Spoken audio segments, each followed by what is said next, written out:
Hello friends, Buddy here at House of Props. I went to see The War of the Rohirrim the weekend it opened, and I tried to go into the theater keeping an open mind and not expecting too much, but I had to say I was pleasantly surprised. Animation has worked in the past with the Rankin and Bass Hobbit in 1977, and Warner Brothers' The Lord of the Rings in 78, and The Return of the King in 1980, and they proved this medium works well when depicting Tolkien's Middle-earth.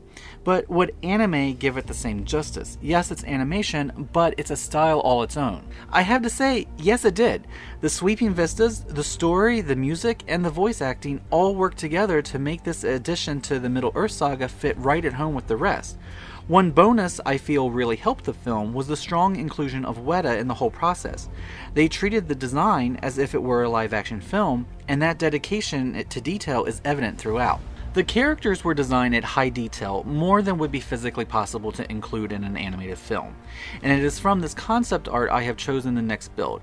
I'm talking about Helm Hammerhand's Warhammer.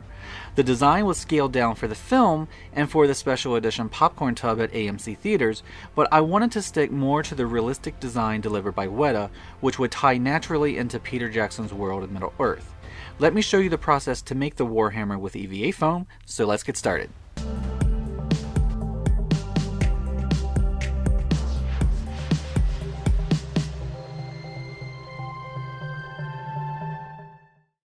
Before I start, I want to introduce you to the new shop assistant. This is Thor.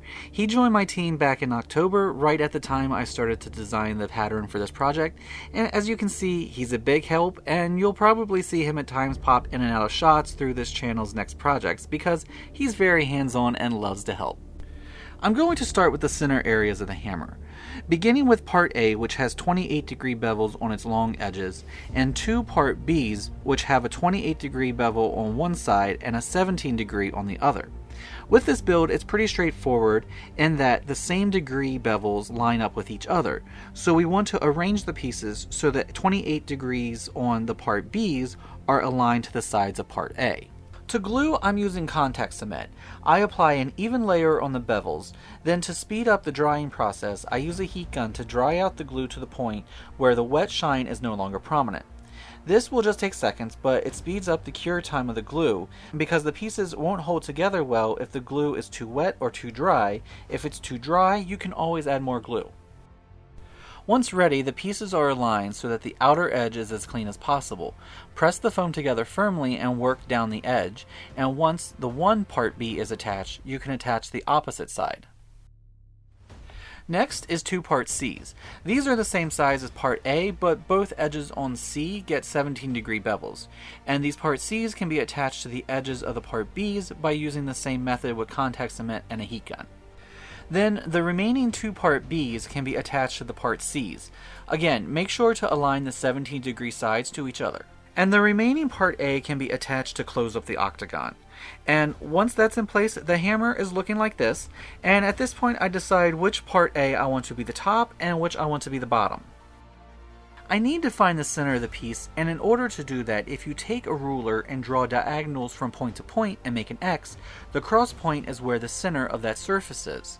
It's here the shaft will be inserted, so I use a 1-inch spade bit on a drill and carve out a circle in both the top and the bottom. This is down and dirty because the holes don't need to be really smooth, so rough like this is fine. Next, I construct part D with its pieces so that the smaller 1 1/8 inch strips are aligned between the 2-inch strips.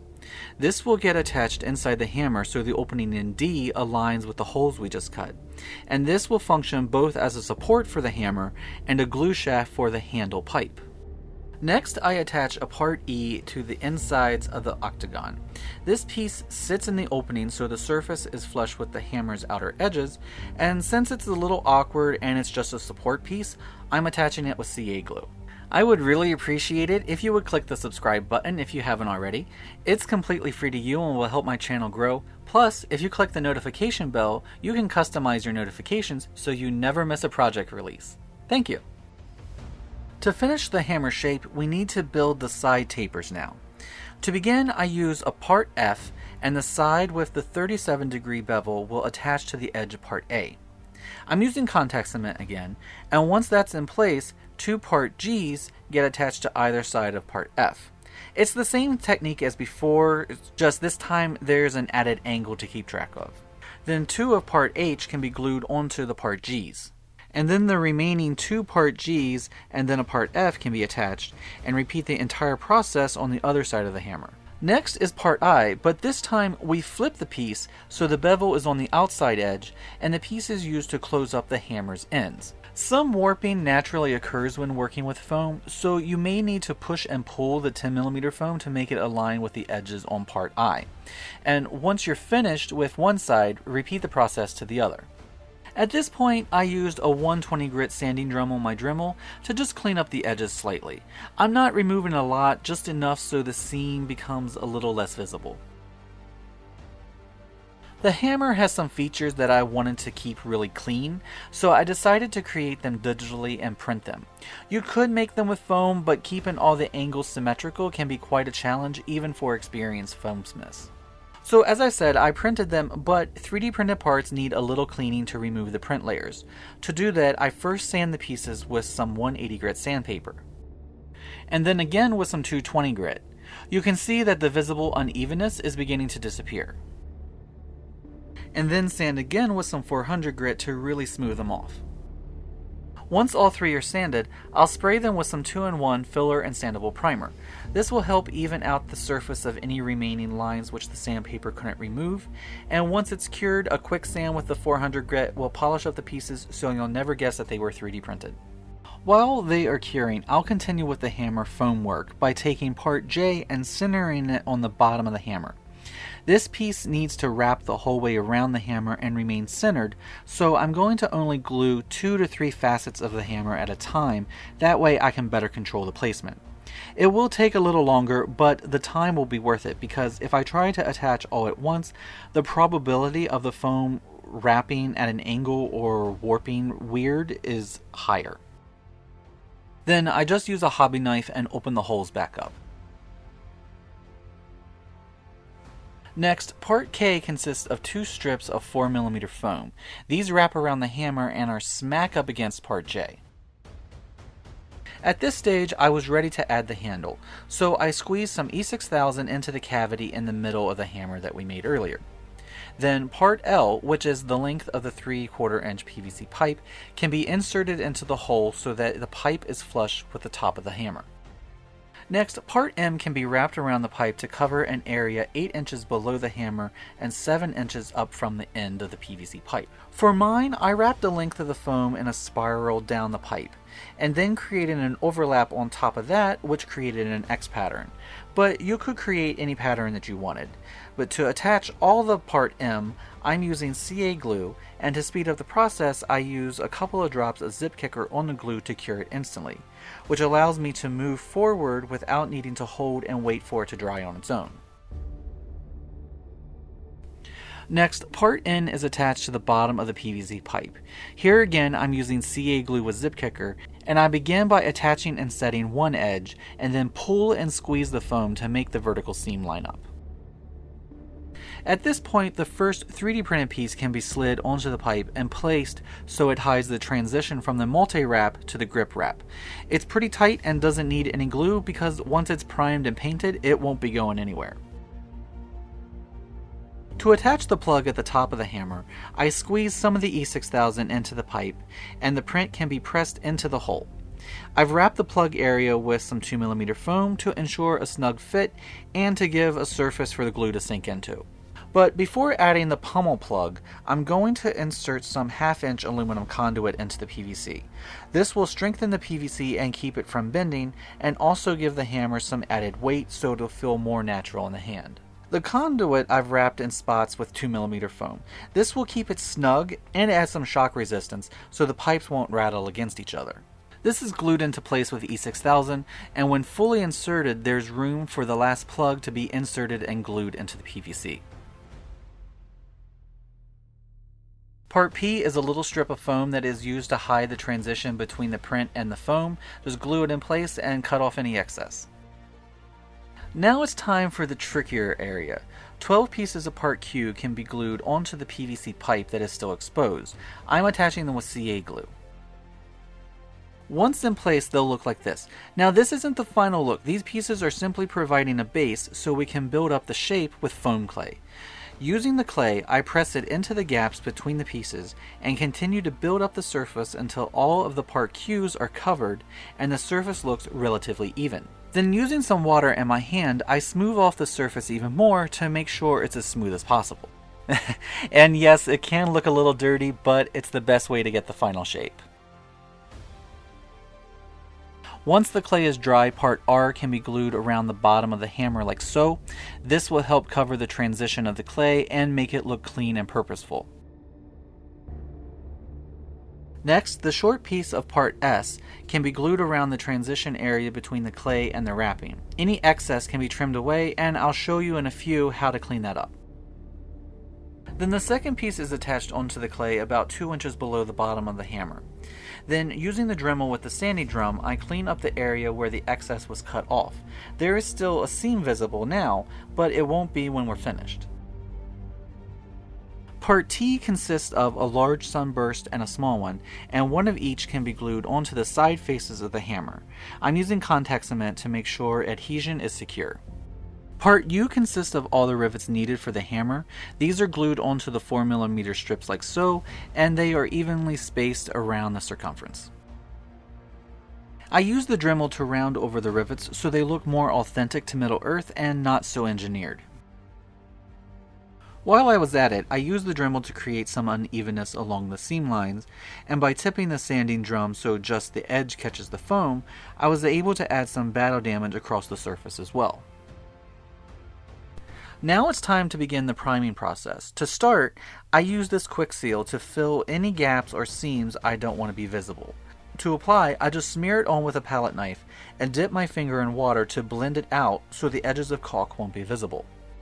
Then, once that's dry, a light sand with some 220 grit will blend it out even more and remove any visible fingerprints. Then I heat seal the entire hammer. This is achieved by lightly wafting the heat gun over the foam surface. What this does is, it causes the foam to shrink ever so slightly, which causes the pores in the foam to seal up, which in turn allows for better primer and paint adhesion. Once all sealed, the hammer can get layers of Plasti-Dip. This is a flexible primer perfect for EVA foam projects because it'll flex without causing damage to the final paint job. I'll usually apply 2 to 3 coats to make sure I get good even coverage, but don't apply it too heavily or it will drip and create runs, which will turn into a headache when trying to get rid of them. Once the Plasti-Dip has been allowed to cure overnight, I base the metal areas of the hammer with a charcoal gray. When trying to make EVA foam things look like steel, this dark gray is a good base to build up the texturing with color. Next, I base the center band with some Venetian red. We're going to build up layers of washes and texture in order to make the paint job not look so flat. Once the gray is dry, I pounce some metallic tin over the area. Then using a paper towel, I pounce the paint like so to blend it out and create a metal texture. I'm not worried about complete coverage. In fact, keeping it sporadic only helps add to a realistic illusion. Then I mix some burgundy with some brown and thin this out with some water. This is then applied to the Venetian red with a brush and pounced with a paper towel to blend out the brush marks. The leather stripping can be based with a mixture of yellow ochre and cadmium yellow. After that has dried, a layer of thinned burnt umber is brushed on and then dabbed to blend the surface.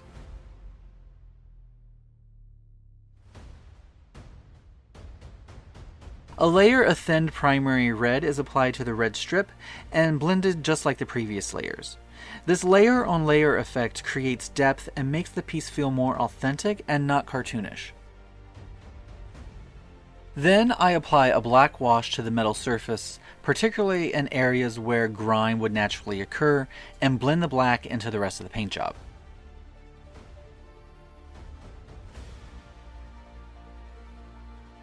The same wash can be used on the red as well, except here I'm using some more water to blend out the paint edges before coming in to blend with the paper towel.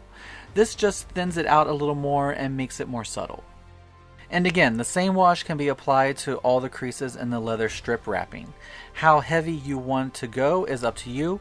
I'm just applying it to the creases in order to create more texture in the wrapping. By using the black in this manner, it'll make the cross wrapping more prominent. Next, metallic gold enamel was applied to the sunburst, the banding, and other details. I'm using the enamel like this because it gives a more realistic metal finish when it dries than many other metallics. And the final step is to add a burnt umber wash across areas of the entire hammerhead. This will just add another layer of grime and color variation, making the hammer feel real and well used in battle. And with that, the Warhammer of Helm Hammerhand is finished.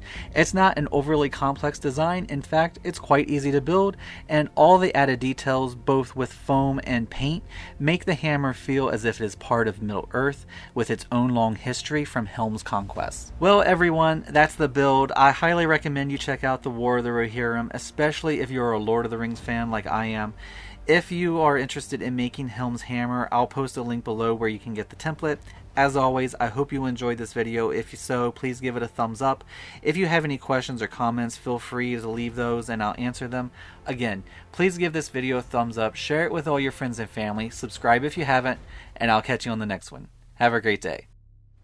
And remember, if you are building any of my builds or using any of my templates, feel free and tag me at House of Props on Instagram, Twitter, and TikTok because I would really like to see your fantastic work. Thank you for watching, and I'll see you next time.